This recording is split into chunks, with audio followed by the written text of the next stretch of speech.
vou começar. Nós estamos no Missionários da Luz, e a gente parou numa parte, a gente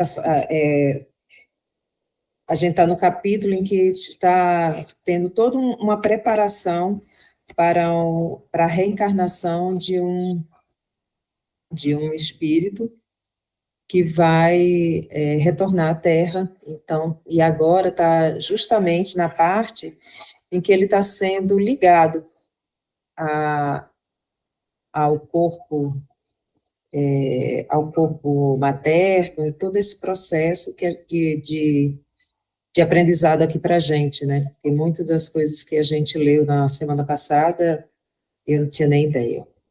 Eu acho que alguns já sabiam, mas eu realmente não sabia de algumas coisas que foram sendo comentadas aqui, e é bastante interessante.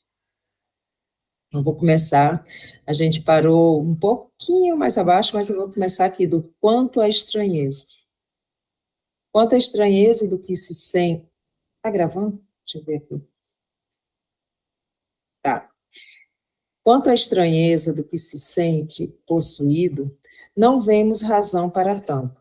A desencarnação normal na Terra obriga o corpo denso de carne a não menores modificações. Aqui ele está falando porque o corpo do Segismundo, que é o indivíduo que vai reencarnar, foi sendo diminuído, foi sendo transformado para que ele viesse como uma criança, claro, né? Vai nascer como um bebê, e toda essa plasticidade do corpo perispiritual foi sendo adequada a esse processo. A enfermidade mortal para o homem terreno não deixa, em certo sentido, de ser prolongada operação redutiva, libertando, por fim, a alma, desembaraçando-a dos laços fisiológicos. Há pessoas que, depois de algumas semanas de leito, se tornam francamente irreconhecíveis. E devemos considerar que o aparelho físico permanece muito distante da plasticidade do corpo perispiritual, profundamente sensível à influenciação magnética. Aqui eu vou fazer um comentário a respeito dessa parte que ele está tentando fazer esse paralelo, né, em que nós aqui, encarnados na Terra, quando estamos para desencarnar, que alguns que estão hospitalizados começam meio que a modificar aquele corpo para retornar, né, ao mundo espiritual. E esse processo, eu, a Solange, a Dídio, né, Silvio, acompanhamos um pouco de perto isso, que foi acontecendo com a minha sogra, que ela desencarnou, para quem não sabe, ela desencarnou sexta-feira passada. E a gente foi acompanhando esse processo como se fosse uma vela que vai apagando, né? Uma vela que vai diminuindo, diminuindo, até que apaga. As pessoas às vezes falam assim, morreu como um passarinho, né? Assim, uma coisa meio que suave. Nem todo mundo tem essa, eu diria até um privilégio, né, de não sentir uma coisa tão brusca, de não sentir dores e essas coisas. Ela foi num processo que foi diminuindo a sua intensidade energética até que apagou e se foi. E assim, e nesse processo ela teve o tempo de, de se preparar, né? Não só preparar todos que estavam ao redor, mas de se preparar para um retorno ao mundo espiritual.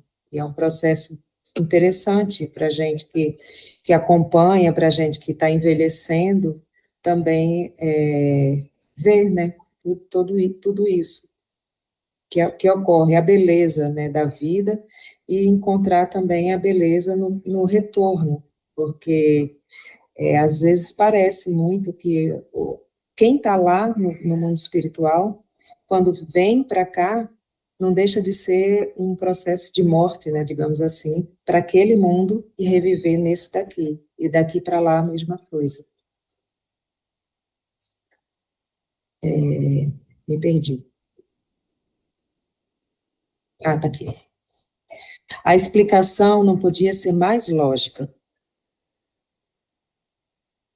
O que vimos, porém, com Segismundo, perguntei, é regra geral para todos os casos? De modo algum, respondeu o instrutor atencioso. Os processos de reencarnação, tanto quanto os da morte física, diferem ao infinito, não existindo, segundo cremos, dois absolutamente iguais.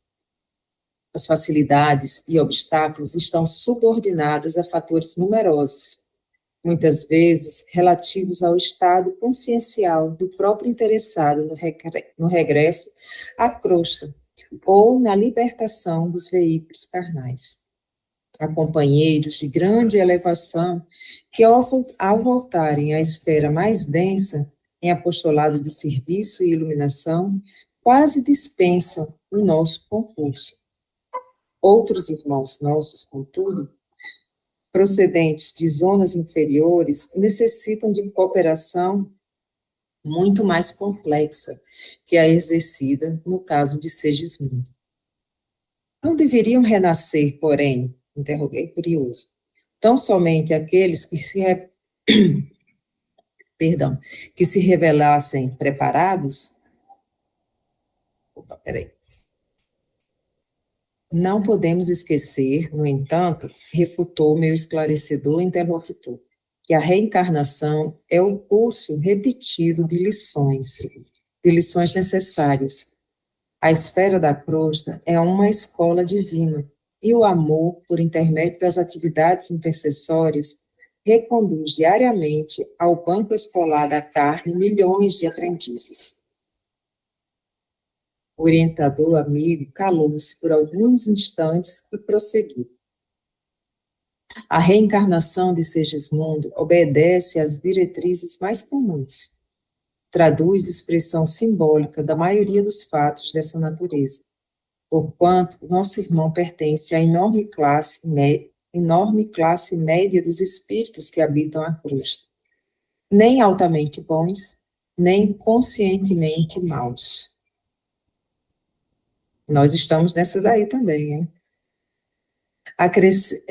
Acresce notar, todavia, que à volta de certas entidades das regiões mais baixas, ocasionam laboriosos e pacientes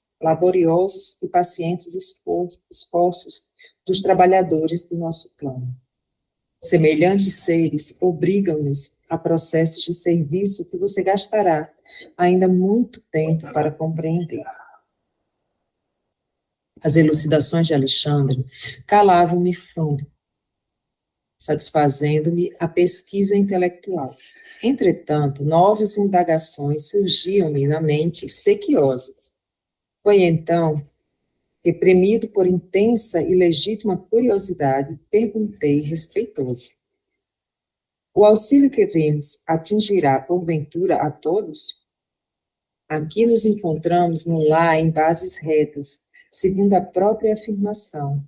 Mas, se nos achássemos numa casa típica de deboche carnal, e se fôssemos aqui defrontados por paixões criminosas e desvarios desequilibrantes? O instrutor meditou gravemente e redarguiu. André, o diamante perdido no lodo, por algum tempo, não deixa de ser diamante. Assim também, a maternidade em si mesmas são sempre divinas. Em todo lugar, desenvolve-se o auxílio da esfera superior, desde que se encontre em jogo o trabalho da vontade de Deus. Entretanto, devemos considerar, em tais circunstâncias, as atividades de auxílio são verdadeiramente sacrificiais. As vibrações contraditórias e subversivas das paixões desvairadas da alma em desequilíbrio comprometem nossos melhores esforços. E muitas vezes, nessas paisagens de irresponsabilidade e viciação, para ajudar, em obediência ao nosso ministério, devemos, antes de tudo, lutar contra entidades monstruosas, dominadoras dos círculos de vida dos homens e das mulheres, que imprevidentemente escolhem o perigoso caminho da perturbação emocional, onde tais entidades ignorantes e desequilibradas transitam. Nesses casos, nem sempre a nossa colaboração pode ser perfeita, porquanto são os próprios pais que menosprezam a grandeza do mandato que lhes foi confiado. Abrem as portas para as suas potências sagradas, abrem as portas de suas potências sagradas aos impiedosos monstros da sombra que lhes perseguem os filhos nascidos.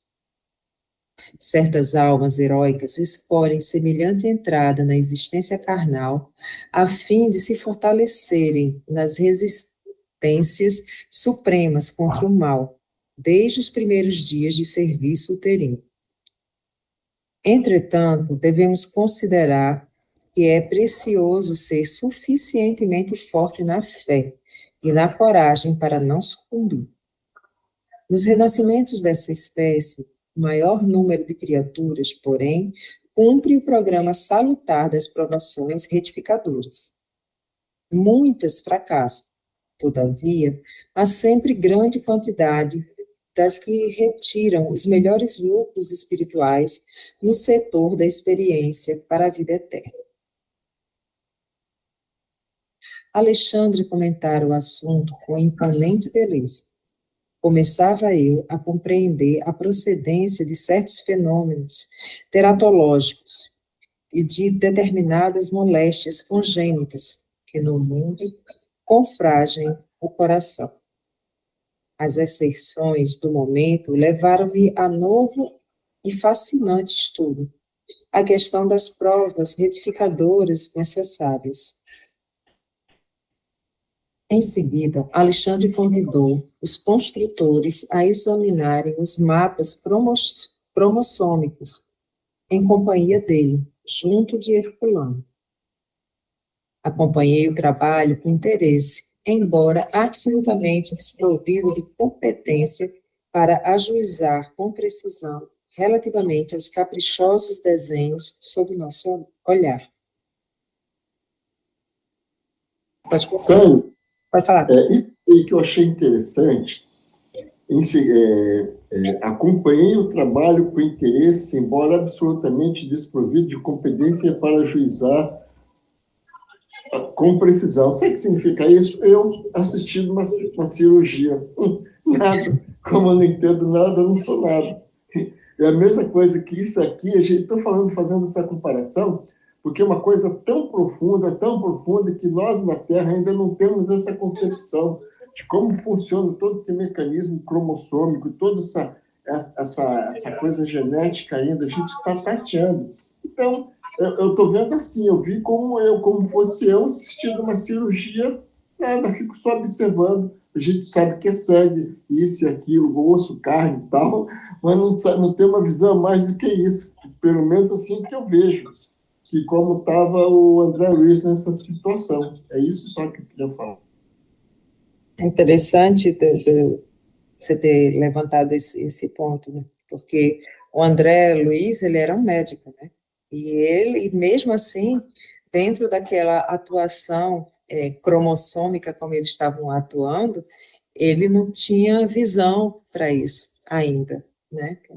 Bem interessante esse ponto. E outro ponto que eu ia falar a respeito era que ele fala dessas atuações. Imagina se esse livro fosse escrito nesse momento de hoje, em que já tem um mapeamento genético, em que a engenharia genética e toda essa parte cromossômica evoluiu de uma forma muito grande, muito rápida, né? Algumas descobertas. Imagina como seria hoje a visão, a escrita, né, desse livro, que foi escrito há tantos anos atrás. Há muitos anos atrás, na verdade. Pode falar, quem levantou a mão. Peraí, deixa eu voltar para a página.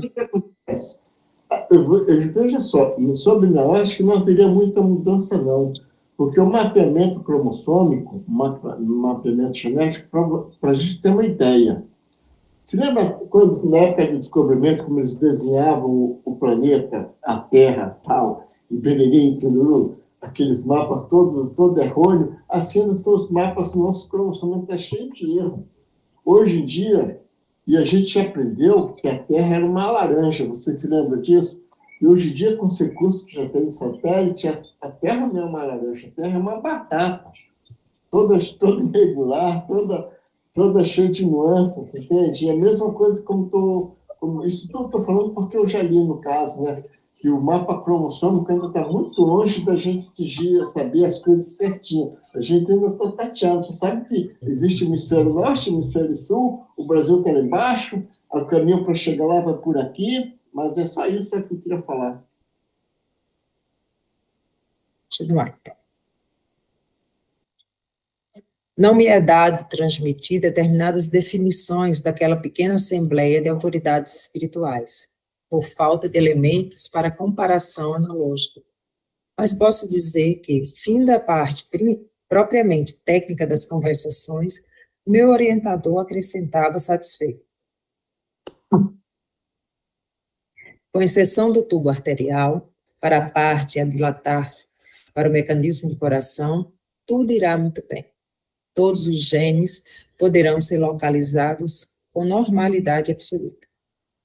Depois de pequena pausa, acentuou: membros e órgãos serão excelentes. E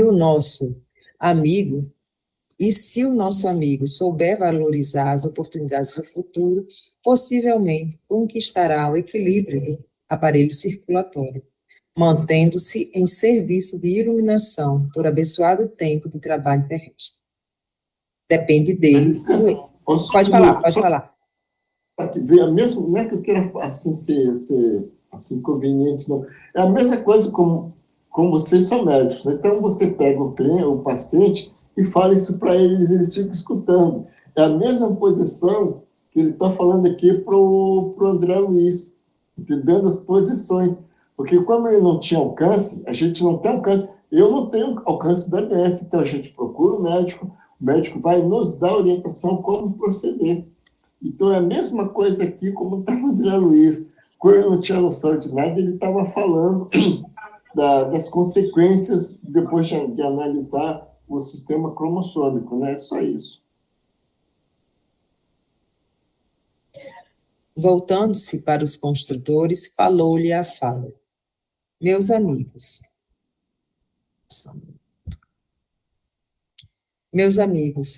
o nosso Herculano permanecerá em definitivo junto a Segismundo, na nova experiência, até que ele atinja os 7 anos, após o renascimento, ocasião em que o processo reencarnacionista estará consolidado.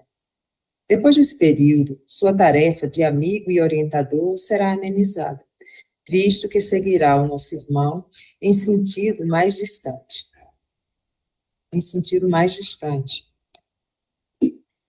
Sei que o devotado companheiro tomará todas as providências indispensáveis à harmoniosa organização fetal, seja auxiliando o reencarnante, seja defendendo o templo maternal contra o assédio de forças menos dignas. Entretanto, peço-lhes muita atenção nos primórdios de formação do timo, glândula, como sabem, de importância essencial para a vida infantil, desde o útero materno. Precisamos do equilíbrio perfeito desse departamento glandular, até que se forme a medula óssea e se habilite a produção de corpúsculos vermelhos para o sangue.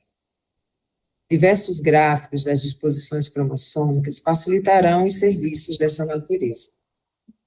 Alguns dos amigos presentes passarão a observar os mapas com maior atenção, enquanto se inconsistendia sob meus olhos aqueles microscópicos sinais, facultando a amplo exame da célula-ovo, acerquei-me do instrutor e, sentindo o mais acessível às minhas interrogações, perguntei.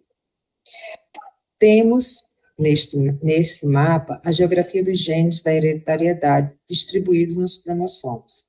A lei da herança, porém, será ilimitada? A criatura receberá, ao nascer, toda a imposição das características dos pais? As enfermidades ou as disposições criminosas serão transmissíveis de maneira integral? Não, André, observou o orientador com grave inflexão. Estamos diante de um fenômeno físico natural. O organismo dos nascituros, em sua expressão mais densa, provém do corpo dos pais, que lhes entretém a vida, e lhe criam os caracteres com o próprio sangue. Todavia, em semelhante imperativo das leis divinas para o serviço de reprodução das formas, não devemos ver a subversão dos princípios da liberdade espiritual, imanente na ordem da criação infinita. Por isso mesmo, a criatura terrena herda tendências e não qualidades.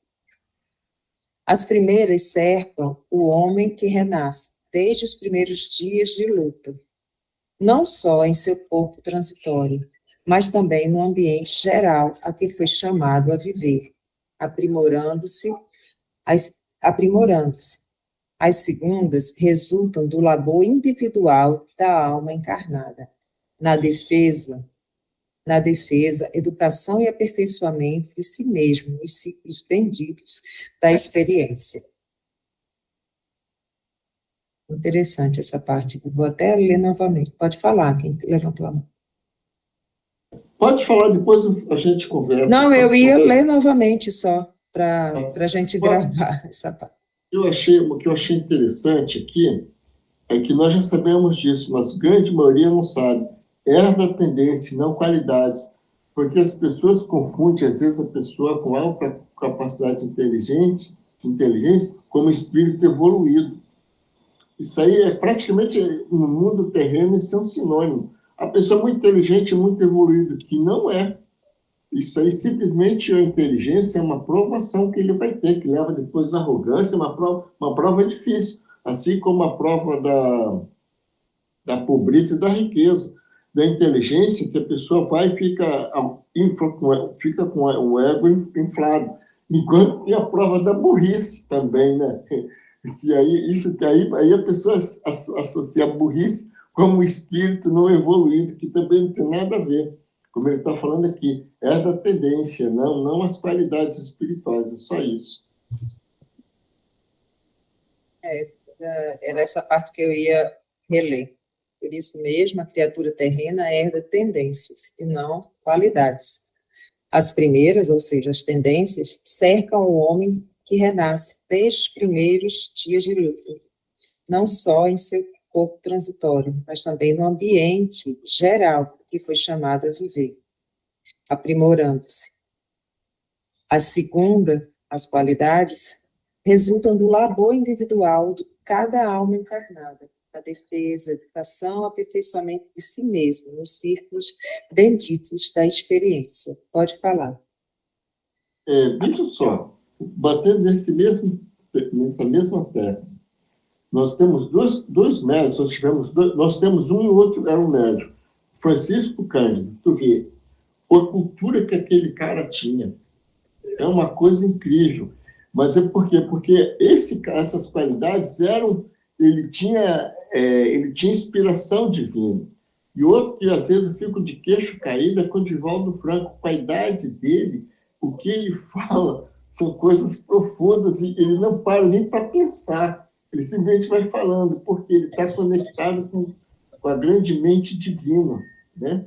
Então, quer dizer, tudo flui, isso tudo ajuda, né? É isso só que eu queria falar.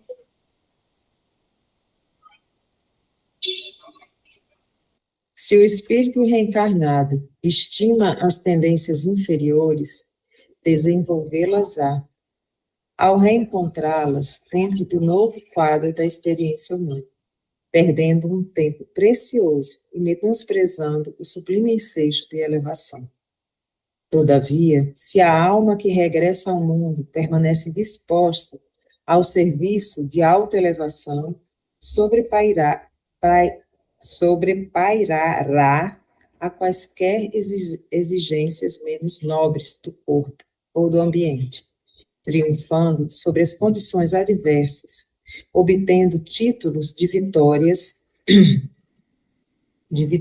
mais altas, da mais alta significação para a vida eterna. Em sã consciência, portanto, ninguém se pode queixar de forças destruidoras ou de circunstâncias asfixiantes, em se referindo aos círculos onde renasceu. Haverá sempre dentro de nós a luz da liberdade íntima, indicando-nos a ascensão. Praticando a subida espiritual, melhoraremos sempre. Essa é a lei. Vou ler novamente só essa parte. Aqui, ó.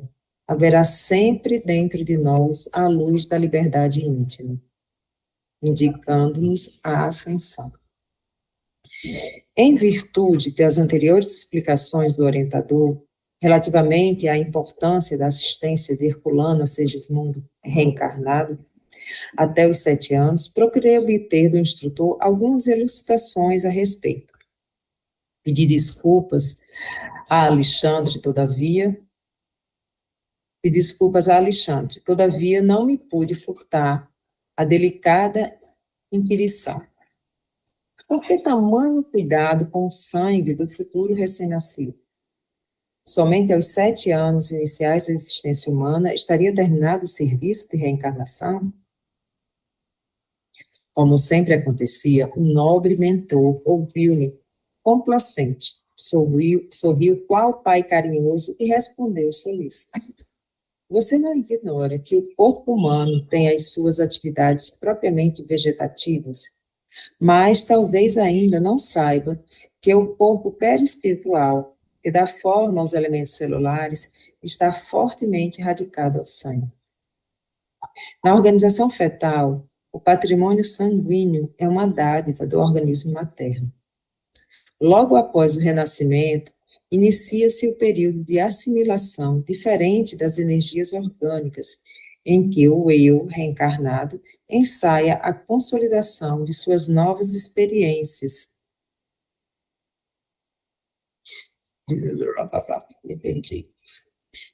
Suas novas experiências, e somente aos 7 anos de vida comum, começa a presidir por si mesmo ao processo de formação de sangue, elemento básico de equilíbrio ao corpo perispiritual, de forma pré-existente no novo serviço iniciado.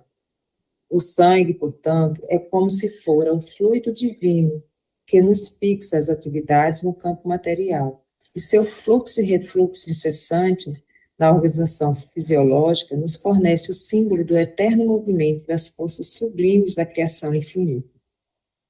Quando a sua circulação deixa de ser livre, surge o desequilíbrio ou enfermidades. E, se surgem obstáculos que impedem seu movimento de maneira absoluta, então sobrevém a extinção do tônus vital no campo físico, o qual segue a morte com a retirada imediata da alma. Vou parar aqui, que já deu a hora. E aí a gente retoma daqui. É interessante todas essas explicações.